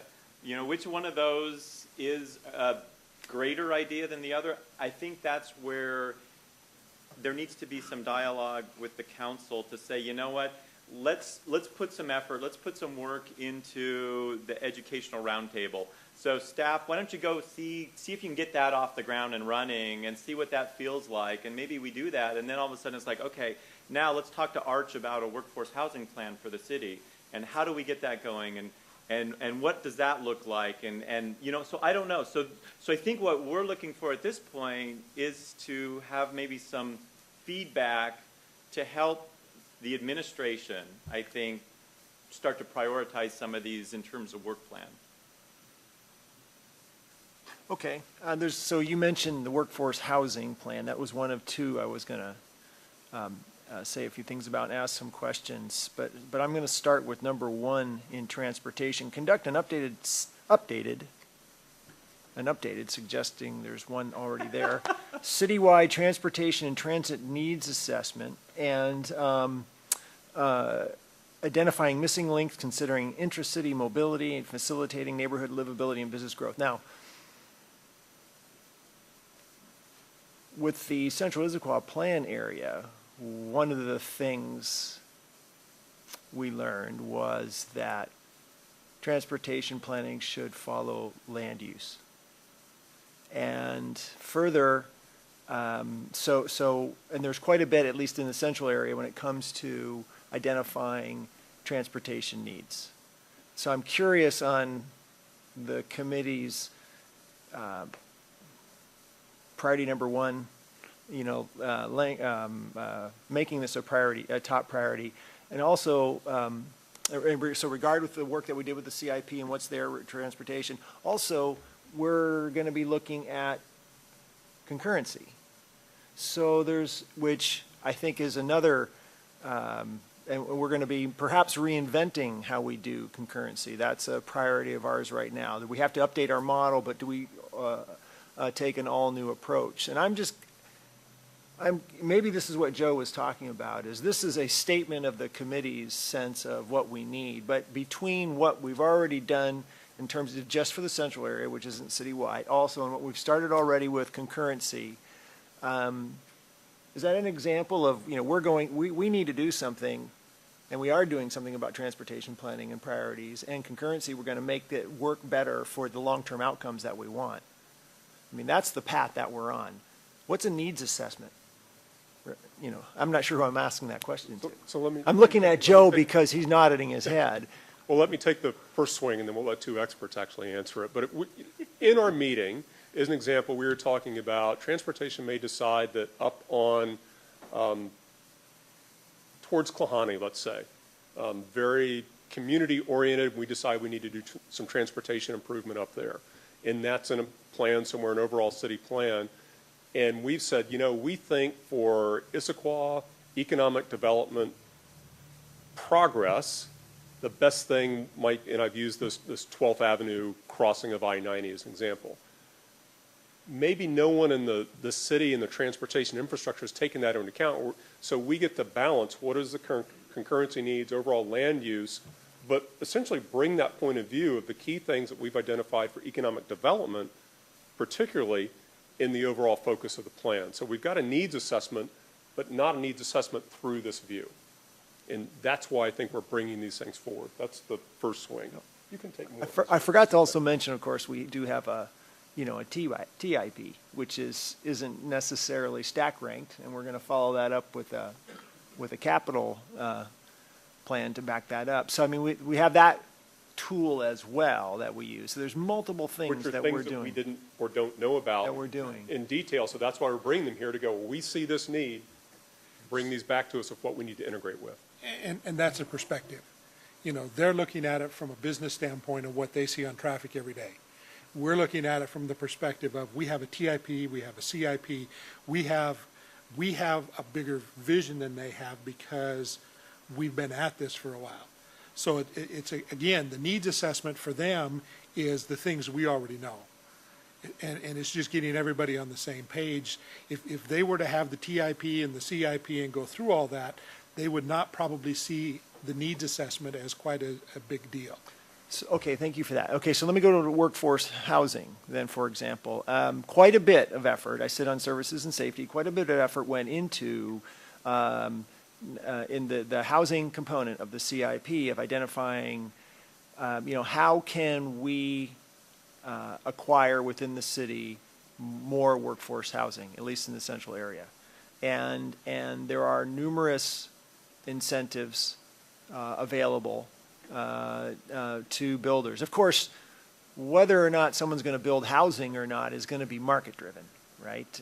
And whether or not it's single family homes or whether it's apartments, we have a lot of city code and zoning that directs that already. Of course, the market and the builders and the people who want to develop it, they're going to drive that. We have incentives, at least in the central area, for more workforce housing. So there was quite a bit of work. Arch was involved. And so then this comes in and say, do something about workforce housing. So it's kind of like that same question is like, and I'm kind of looking at Joe again. Again, we've wrapped our head around this a bit already, and then we get this recommendation. So I guess as I'm talking, what's coming to my mind is it'd almost be very good if there was some type of reconciliation. The next step would be a reconciliation between this list and kind of like what is already going on, or maybe what's already within the, as Joe was saying, kind of the council perspective. Even before bringing some of these to committee, some reconciliation. I've got to believe between council and staff, there's quite a bit of knowledge about existing things, and we can reconcile this set of policy considerations with things that already exist to come up with a single list. I think some of that reconciliation comes as the administration puts together the proposed 2014 budget based on the 2014 goals that we provided that are supposed to drive the preparation. And the timing for this is pretty good as far as that process is concerned, because the administration is working on putting together the 2014 budget right now in the early stages, and we'll see that proposed budget at our first council meeting in October. So this briefing is very, very timely, very, very helpful. The administration is aware of what the Economic Vitality Commission is doing, because they really, although they advise us, the charter, they advise the mayor also. She's the one that established the membership with our concurrence of the Economic Vitality Commission. So it's almost like which comes first, the chicken or the egg. But in my view, this is very, very timely, because it is at the sort of at the beginning of putting the budget together. Josh, you're I'll still go after you. Go ahead. I do have more. So, I mean, I agree with Fred in terms of the priorities from the council are laid out there. And so, we have one transportation priority, and with transportation being, the largest concern from the business community that we heard in the study, it certainly seems to me that would be an area of emphasis and focus. In terms of a transportation needs assessment, we have the central area plan, which lays out a significant number of projects for that part of the city. We've talked about the TIP, the CIP, that prioritization. Personally, I don't know if it's worth doing any sort of assessments at this point from a citywide perspective until it's really been decided whether a couple square miles up the hill would become part of the city, because that's going to have a huge implication, in my opinion, for both finances and needs when we're looking at things citywide. So that might be something to wait until 2014 when that issue is presumptively settled. The one area, that really jumps out at me under the policy considerations, and I've talked about this before in the development context, is communication, especially with property owners. Because we talk about redevelopment, we talk about adding workforce housing, we talk about opportunities for young adult activities. And it's great to have all these plans, and it's great to say we want to have all these fun, good things that make the community more vibrant and better developed. But at the same time, actually talking to the people who own the property that's subject to the redevelopment is, I think, a very critical first step. And I'm pleased to see in the plan there are areas where it talks about partnering. It talks about working with organizations. We heard earlier, working with DIA to talk about downtown parking, because those are the merchants and those are the people who can actually do something about the situation and potentially develop something to get us there. But the communication is so key, and I've talked about this with 12th Avenue and other transportation projects, that just communicating with WashDOT, communicating with funding sources to find out, how much is this going to cost? Can it be done? What's the time horizon for doing it? And that applies when we talk about all these sort of redevelopment opportunities.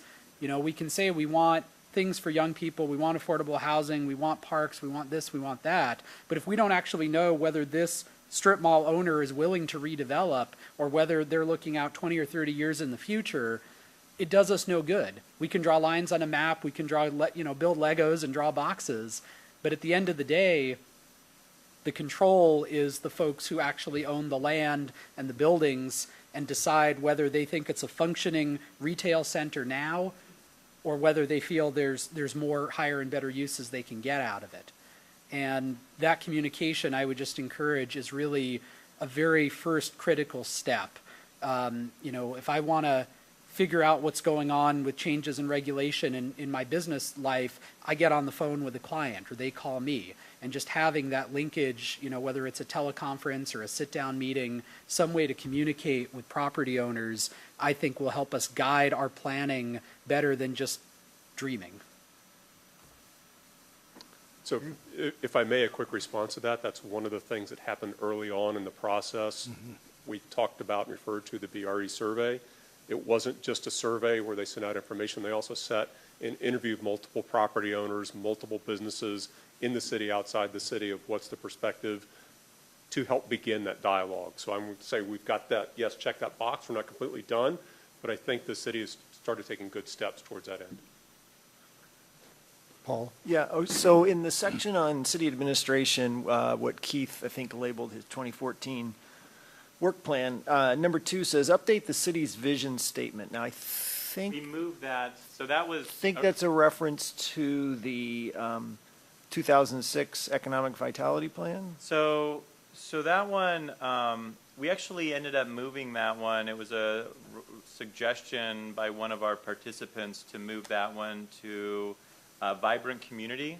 So you saw it on the slide up here under Vibrant Community, and on the updated version of this, I moved it from 2 to 6 under Vibrant Community, which would then be assigned to Land and Shore. So I think right now what I believe is that vision piece is more of a holistic vision and not just an economic-based vision.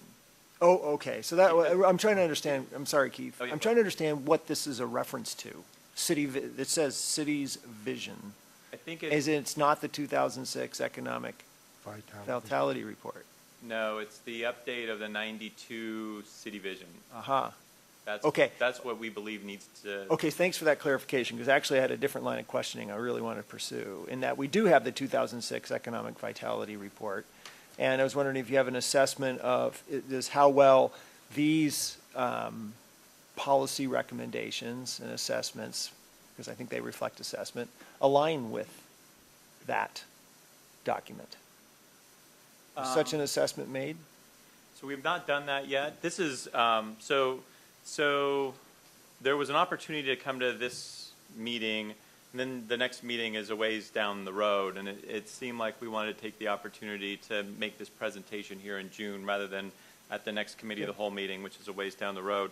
So I can tell you that I believe that a lot of the things that the EVC suggested in here is consistent. For example, one thing that comes to mind is working with a college and getting a college in town, and we've talked about that as one of the task force's priorities. Well, that clearly aligns with the education roundtable and the workforce training and some of the other things. My sense is, but I hear your question, and I think that that needs to be done, Paul, is my sense is this is a finer grain, and the conversations that we have had for the past few months go well lower down on the totem pole than where the task force was in 2006. Mm-hmm. But I think somebody needs to go through that and understand that piece. I think that would be really good. Even if, this is a lower grain, we can at least put them in the buckets that are identified in that existing report. And the idea that maybe the report is aged and needs to be, that 2006 body of work needs to be updated, I get that. But it's currently, it's kind of the basis we have right now. Until we have a new basis, that's our basis. So one thing that I heard from you all tonight is, and so to give you a little bit of context, if you remember when we finished the SWOT analysis, there was actually a document and it said, I'm not going to hold any of you to your memory, but it actually said Chapter 1 SWOT. So my vision is that this piece of information actually becomes Chapter 2 of this economic vitality kind of assessment that was done in 2013. What I'm understanding or taking away from this discussion is part of that evaluation would be a comparison to the 2006 task force recommendations as well as the 2014 council goals to see how there is alignment and overlap with those two other documents. And I think I would add 2013 goals because there were a number of economic vitality goals associated with that, and some of those, I believe, are a work in progress and are consistent with some of the policy considerations that Carl covered in his presentation. Joe. I just want to say that attending these meetings has been really fun. The process that they go through is an excellent process. They discuss things. It's a free-flowing idea, and I can't speak enough about how highly I would regard all of the members and the time and energy they put in. The SWOT analysis and this stuff, they were meeting 2 times a month, and everybody was showing up. I mean, it wasn't 3 people, it was the whole group, and they were enthused, and the flow of ideas has been excellent. I'm really looking forward to the next year to see what comes out of it. And the only other thing I would say is that while they're closer to the weeds, they're still high. They're not in the talking to the individual property owners and seeing if that's what the development is. They're looking at, from their perspective, what is it that they believe the city should be looking at. They're not getting down to the staff level and going out and saying, is this road better to fix than this road? It's more that, if you're looking at all of the issues in the city, this is the priority you might want to look at because that's where we see the most need. And again, we need to temper that with the things that we as council members have learned over the years and see as needs in the city also, that they don't have that perspective of. Great. Thank you, Joe. Well, And Paul? Yeah, and so I want to follow up because to that comment. You said temper that, and I said earlier maybe some type of reconciliation. It's just in my mind, I take this body of work to the council and there's elements that I've already discussed. We know the administration is going to be putting together a budget. We're going to be having a budget workshop and fine-tuning some of our budget policies over the next 30, 60 days as well. And there is the 2006 report. There is the comprehensive plan. There are these major elements. There are council goals. And this body of recommendations comes along as well. Now we've got one other thing to consider on, we're going to have to put through this hopper and decide what goes in the budget because that's our primary tool, right? And work plans. And so I still think that I'm not, some attempt at a reconciliation and where what we've already got going and what this introduces. I'm not sure, Fred, if I completely agree that the administration's budget process is going to do that, and they're putting together their budget proposal. I'm just looking for some lens to help me put all of this in context with the stuff I already know. What's new and unique? What supports what we already are doing? It's just said a different way. Does that mean, you know what I'm saying? That's, again, I'll use that example of the needs assessment for transportation. Well, we've already got these tools in place. Is that what you're talking about? Is this the same thing, or is this kind of something new? And that kind of reconciliation is and it's, yes, it's new, or no, it's not. It is already these things. That's what that would be very helpful to me because, like Joe said, I mean, I want to honor the work that's put into this. And and not let some kind of misunderstanding or misinterpretation, cause us to miss the intent. And I think that's, in my mind, I think we're almost violently agreeing, because we're saying, we're bringing this to you.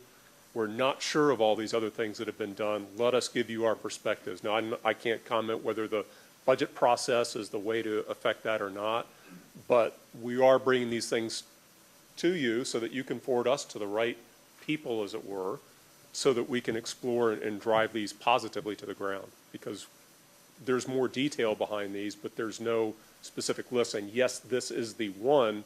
This is the one, when you look at it through a soda straw, isn't really a good view. Joe? And if I may, I think Keith nailed it. We had chapter 1. This is chapter 2. Right. Let's not run to the back of the book to see what it says. Let's let the natural progression get us to the back of the book. And if we don't get it done before the budget's done this year, we'll have next year to move these ideas forward and refine them and things like that. I think the direction that the EVC is moving is a good direction. I think the vision that they're moving towards in the future is something that's going to benefit a lot of what Issaquah is and becomes. And I would hate to see us get bogged down in trying to figure out who's doing what for who and stuff, and really take their good work and all of a sudden send them in a different direction. So I guess what I'm saying is, let's be patient and not worry if everything integrates in the next 6 months, but know that in the next year, the benefits, they're going to come together and everybody's going to go, wow, we finally got there. But let's not push it to the point that we end up damaging what it is we can have. I think that's a good analogy, Joe. It's a work in progress, and it's good information, and it's the economic perspective. If you're talking about sustainability, which we talked about earlier, this is the prosperity component. We heard a lot about people. There's a little bit of the people component, and even some of the planet. So the 3 Ps of sustainability, people, planet, and prosperity. And this is some great work, and I would point out there are 1, 2, 3, 4, 5 members of the Economic Vitality Commission here this evening on a beautiful Tuesday evening to be a part of and to observe the discussion. Great work, Carl, and members of the commission.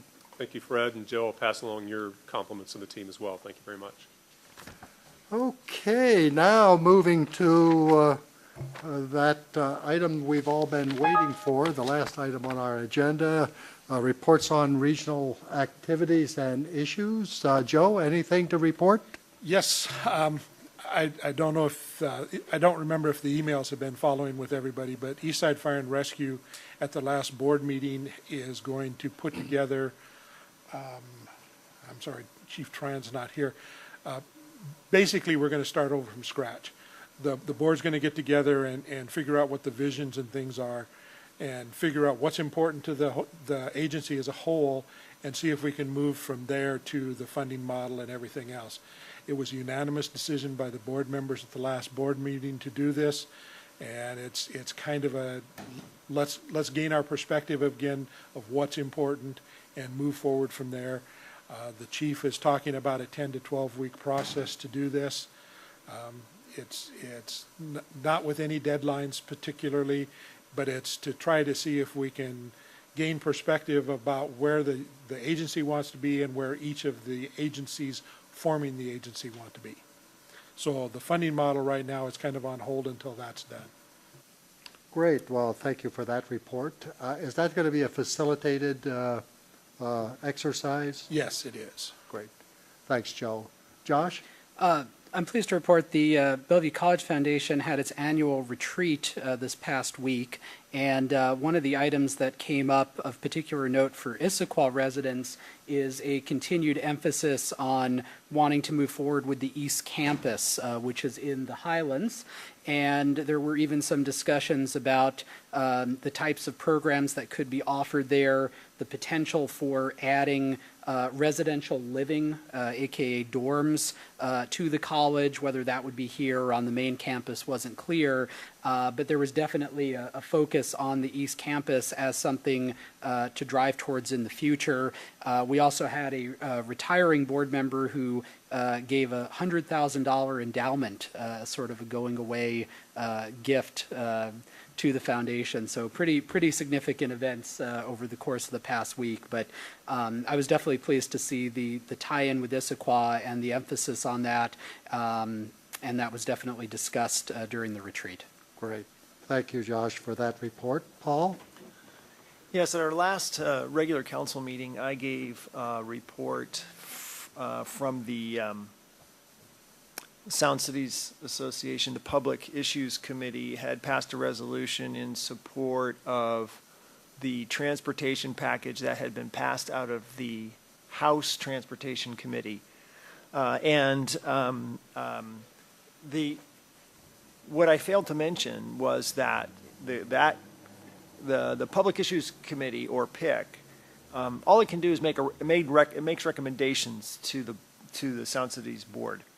And the board actually, since subsequent to my report, the board, what they did was they made a slight, they tweaked it a little bit, and instead just sent an encouragement to pass a transportation package, and put some emphasis on the local funding option. So the SCA kind of stepped back from the House package versus the Senate package, and instead stepped back and said, do a package.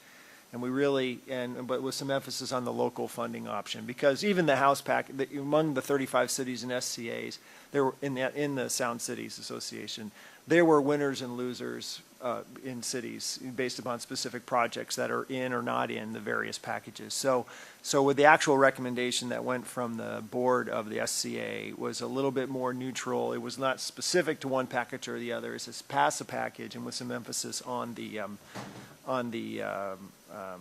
local option.